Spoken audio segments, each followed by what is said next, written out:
विरोधी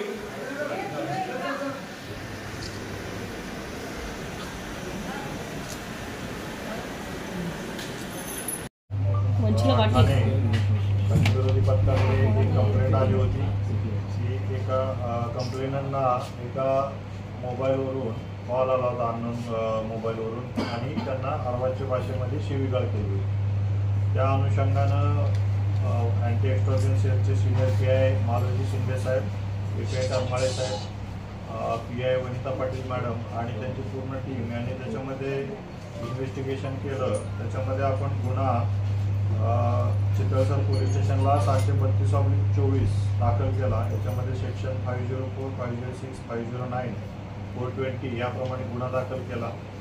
त्याच्यामध्ये तपास करत असताना आपल्याला तो जो सिम आहे, जो सिम वापरला गेला, त्याच्यामध्ये तपास करताना तो सिम कार्ड इश्यू करणार आपल्याला पहिल्यांदा मिळाला। तो होता राहुल कुमार दुबे।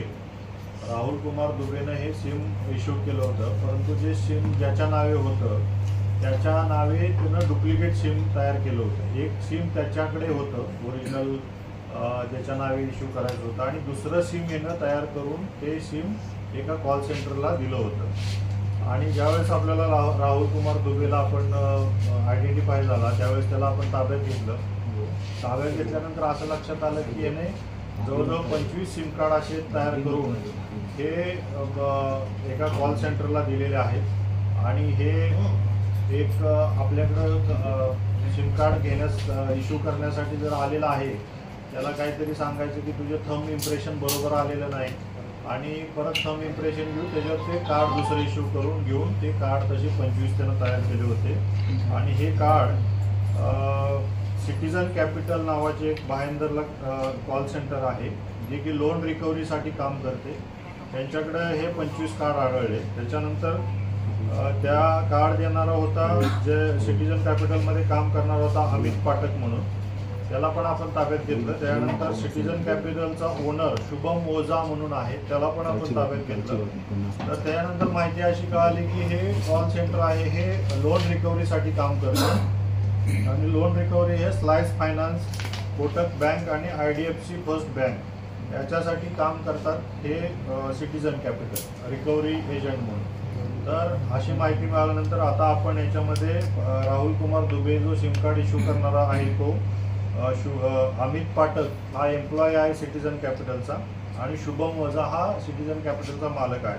हे तिन्ही आपण आरोपी केलेले आहे। त्याच्यामध्ये आपल्याला जे काही त्याच्यामध्ये वापर झालेला आहे, राउटर असेल, त्याच्यानंतर त्याच्यामध्ये गेटवे आहेत, हार्ड डिस्क आहेत आणि 3 मोबाईल, असे सगळे आपण सीज केलेले आहेत। आणखीन यांनी काही याच्यामध्ये सिम आणखीन काही इश्यू करून घेतले होते का, आणि आणखीन असे कोणाकडून दुसऱ्या एजंटकडून काही सिम करून इश्यू करून घेतलेत का, याचा तपास चालू आहे।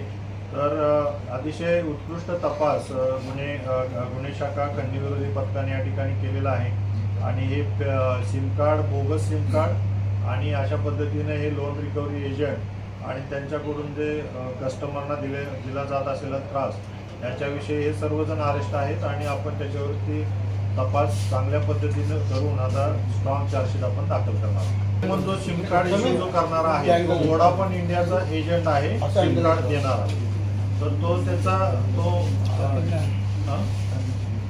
त्यांना त्यांचं ते टार्गेट असतं की सिम एवढे तुमच्याकडून एवढे व्हायला पाहिजे, तेवढे व्हायला पाहिजे, प्लस त्यांची सुद्धा जी सिटीजन कॅपिटलची त्यांची रिक्वायरमेंट होती त्या अनुषंगानं सिटीजन कॅपिटलने ऑलरेडी काहीतरी अप्लाय केलं होतं वोडाफोन इंडियाकडे, पण त्यांची रिक्वेस्ट अमान्य केली होती त्यांना सिम कार्ड इश्यू करण्यासाठी, म्हणून त्यांनी हा दुसरा वे त्याच्यामध्ये पत्करला की अशा पद्धतीने सिम इश्यू करून घेतली।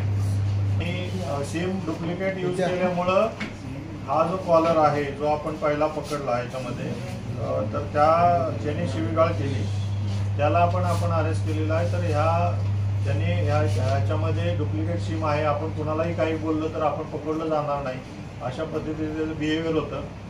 आणि कंप्लेनंटचा फोन रँडमली त्यांना मिळाला आणि त्याच्यामध्ये त्यांनी कंप्लेनंटला शिवीगाळ केलेली आहे। तर हे सगळे आपल्याकडे अरेस्ट आहेत आणि त्याच्यावरती कायदेशीर कारवाई चालू आहे।